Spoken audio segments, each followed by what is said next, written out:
ভালো। সবাই সেল শুনে ভয় পায় যে আমায় বুঝি সেল করতে হবে। হ্যাঁ, আমরা প্রতিটা মানুষই যে ইচ্ছায় অনিচ্ছায় প্রতিনিয়ত সেল করছি, এইটা অনেকে হিসাবই করে না, করতেই পারে না। কেউ তার শিক্ষাগত যোগ্যতা অনুযায়ী তার জ্ঞান সেল করে, কেউ পরিশ্রম সেল করে, বুদ্ধি সেল করে, হ্যাঁ, কেউ হলো গিয়ে প্রোডাক্ট সেল করে। তো সুতরাং এই দুনিয়ায় সেল ছাড়া কোনো ইনকামই নেই, প্রতিটা মানুষকেই সেল করতে হবে।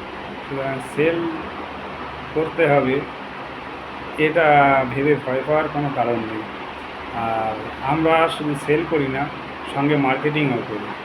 ঠিক আছে, কেউ যদি মনে করে না আমি সেল করবো না, তাহলে সে শুধু মার্কেটিং করেই বড় কেরিয়ার করতে পারে। ঠিক আছে, আর এখন মানুষ তো ইনকাম করেই হলো গিয়ে মার্কেটিং করার জন্য, সপ্তাহে একদিন মার্কেটিং করতে যায়। হ্যাঁ, তো সেই রকমই এখানেও সমস্ত কিছুই আছে, হ্যাঁ, মার্কেটিং করার মতো। তো আসবেন, মার্কেটিং করবেন, হ্যাঁ, সঙ্গে কেরিয়ার হবে, বিশাল অফার। ঠিক আছে, টাটা। যদি কারো মার্কেটিং করে কেরিয়ার করার ইচ্ছে হয়, ছেলে বা মেয়ে, যোগাযোগ করতেই পারেন, কোনো অসুবিধা নেই। আর একটা কথা কি, দুনিয়ায় সহজে যেটা পাওয়া যায় সেটা খুব টেস্টি হয় না। ঠিক আছে, সেটা খুব বড় কিছু হয় না। তো যদি একতলা বাড়ি তৈরি করা হয় তাহলে সেটা ভিত বেশি দরকার হয় না, কিন্তু 20 তলার বাড়ি তৈরি করতে হলে সেটার পিছনে অনেক হেঁটে গেছে, সেটার অনেক ভিত মজবুত করে তৈরি করতে হয়। তা সেই জন্য পাওয়ার আশা যদি বড় থাকে, তাহলে দেওয়ার ইচ্ছাটাও বড় রাখা উচিত, না হলে বড় কিছু পাওয়া হয় না।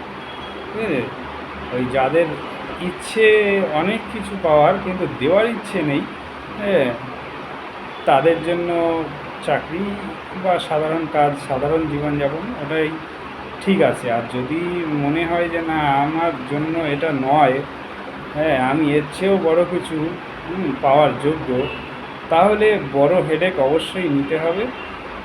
সমস্ত কাজের পাশে, হ্যাঁ, আর আমরা যে কাজটা করি এটা এমন একটা কাজ, মার্কেটিং, যেটা হলো গিয়ে সমস্ত কাজের পাশাপাশি, চাকরির পাশাপাশি, ব্যবসার পাশাপাশি, লেবারের কাজের পাশাপাশি একটা মানুষ করতে পারে, যা অন্য কোনো কাজ আর করা যায় না দুনিয়ায়, যেটা দুটো কাজ একসঙ্গে। কিন্তু এই একমাত্র এই মার্কেটিং, যেখান থেকে কেরিয়ার করা সম্ভব, ঠিক আছে, পার্ট টাইম হিসাবে সমস্ত কাজের পাশাপাশি একটু সময় দিয়ে। তো বলার কিছু নেই, সবাই বুদ্ধিমান, সবাই অনেক বেশি বোঝে আমার চেয়ে। হ্যাঁ, তো ঘষতে হয়। অনেকে বলবে তুমি তো অনেক দিন ধরে ঘষছো, তোমার কি কেরিয়ার হয়ে গেছে? হ্যাঁ, তো কেরিয়ার ব্যাপারটা এত সহজ নয়, এবং হয়নি এটাও নয়। আর যার যত বেশি বড় কেরিয়ারের স্বপ্ন, তাকে তত বেশি সময় দিতে হবে, এবং যত বেশি ঘষা হবে তত বেশি ধার হবে। ঠিক আছে, তো বেশি ধার চাইলে বেশি ঘষতে হবে, আর যার কম ধারে যে সন্তুষ্ট, সে কম ঘষলেই হয়ে যাবে। Okay, tata, thank you, all the best.